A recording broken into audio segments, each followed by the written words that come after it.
serious doubts about the claims made by the Appalachian Regional Commission that this road will be real improvement to the economy of Graham County. I would like to see the analysis that supports their assumption that significant economic development will occur in Graham County if this road is built. Why can't we learn from communities like Andrews who have suffered from being cut off from commerce by four-lane bypass? The negative effect of four-lane bypasses on small towns is well known. I want to close with an illustration of the lack of economic impact that a major road build has had on a nearby county. Cott County is just over the Tennessee border on the other end of the park. There are many similarities between Graham County, North Carolina, and Cott County, Tennessee. My husband teaches there. Another teacher told him that even though I-40 was built through Cott County almost 40 years ago, economic conditions in that county have not improved. In fact, during that time, from 1970 to 2006, the average earnings per job in Cott County, adjusted for inflation, have actually decreased. This information is from the Cott County profile published by Headwaters Economics in conjunction with the Bureau of Land Management.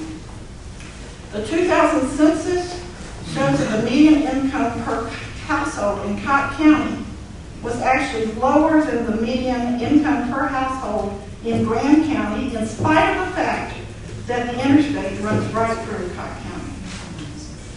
Cott County, Tennessee provides evidence that new roads do not automatically or necessarily bring economic prosperity to a region.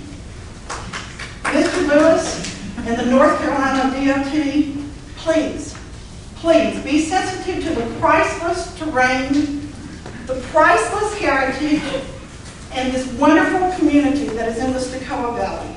Please do not build this road as it is designed. Thank you.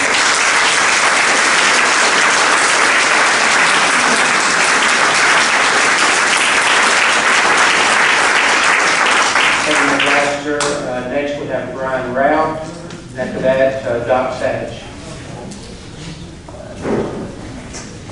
Thank you. My name is Brian Rao. I live in Stocoa. Everybody said so many great things already to cover a lot of what I'm saying as well. My notes, just to go through my notes, I'm going to read. Why not build Corridor K? First of all, it's exorbitantly expensive. Not maybe by DOT standards, but fundamentally the pocketbooks of the North Carolina taxpayers. And this is just a start. We keep talking about what this is going to cost and what it's going to do, and we haven't even, that's just taking into account most of what we see here. We don't take into account when they cut through the next huge amount of money that's going to be spent cutting through the mountains all over to Andrews. And I'm just going to highlight some important things I think here. As so many other speakers have said, most of the money that's going to be made after this comes through is going to be made by people developing bedroom communities for all the people from other areas commuting in, or homes, secondary homes, just like that in Cherokee County. I grew up in Cherokee County, it's in the Murphy area. Most of the taxpayers and local folks in this area, instead of being better off, are going to be worse off. They're going to be, when these roads get in here, what they'll do is they'll raise the tax value on the property. A lot of people get to the point where they'll have to sell out and move to other areas, just as they've done so much in Cherokee County. Some other areas is Western North Carolina. And what we're end up doing is having a bunch of our beautiful mountain game lands, Forest Service lands and stuff developed, not only just through here, but a huge area across and go through that all the way over into Andrews. It's going to be less places for folks to hunt and hike. People get out in the creeks and fish. People get out and enjoy the beauty and peace and quiet.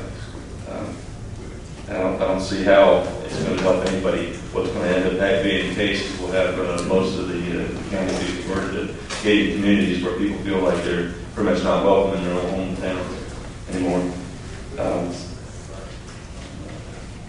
Again, it makes no sense that this road can't be, this idea of better transportation can't be accomplished just by widening some spots, putting some passing zones in, putting J-rails or whatever needed for safety, rather than going to expense and huge detrimental effect of such a huge area being affected like this. To me, I see it as a euphemistic thing called economic development of the area that this road would be bringing in. To me, it's just plain development. That's all it will be accomplished.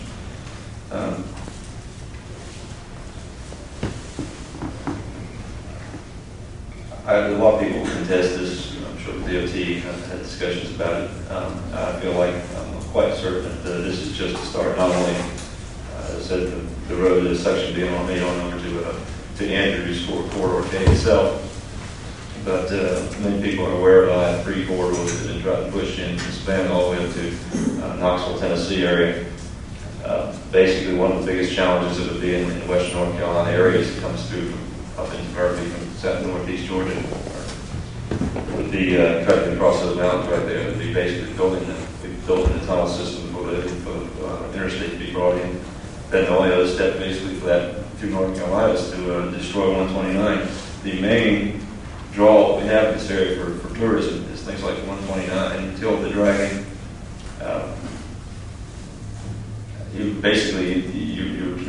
If that happens, if we make this an easy way for them to keep developing the area, where does it end? And when we get that end, basically what we have left, we won't have the tourism rush.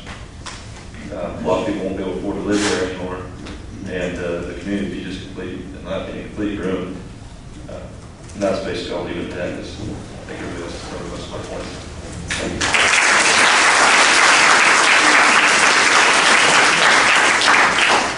Thank you, Mr. Ralph. Doc Savage, and then after Doc, it will be Jim Lowe and Guy Roberts.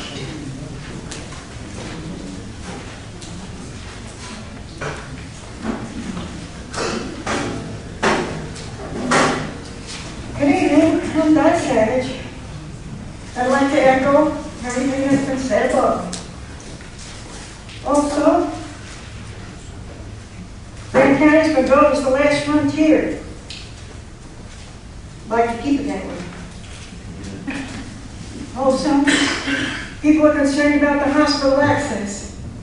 And I want to thank the wonderful EMTs that we have in Stacoa and in Robbinsville, who have to stabilize us before we get any access to anything anyway.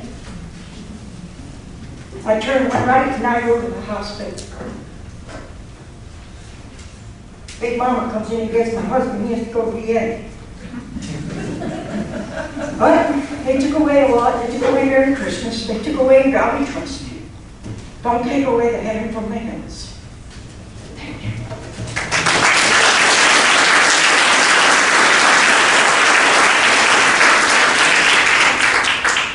Mr. Lowe. Well, my concern with what I call the seemingly imminent construction of such a massive nature is the concomitant major impacts that it appears will occur to the communities of Stacoa, the Valley, south of Sweetwater, and Robbinsville and its immediate environments. To disrupt the natural forces, the geology and ecology, and the pastoral nature of the Valley must be predicated on solid analysis of not just engineering, construction, and methods, but how the highway can be expected to fulfill the needs of the citizenry of Graham County and the communities. Surely the environmental analysis has been detailed, but we all know that even with mitigation in mind, there's always to be expected, the unexpected, to witness I-40 right now. The needs and expectations of the citizenry, and I emphasize all the citizenry, seems to be very weak in the overall analysis. The economic analysis has been emphasized in the material that's made available to us, but the focus has been on expected, if not promised by implication, economic development, businesses and the like. The question is, how would the advent of the highway be expected to enhance not only the economic well-being of Graham County, but the sociological development in Graham County? There seems to be a great weakness in the analysis along that line, as I see it. What studies and indeed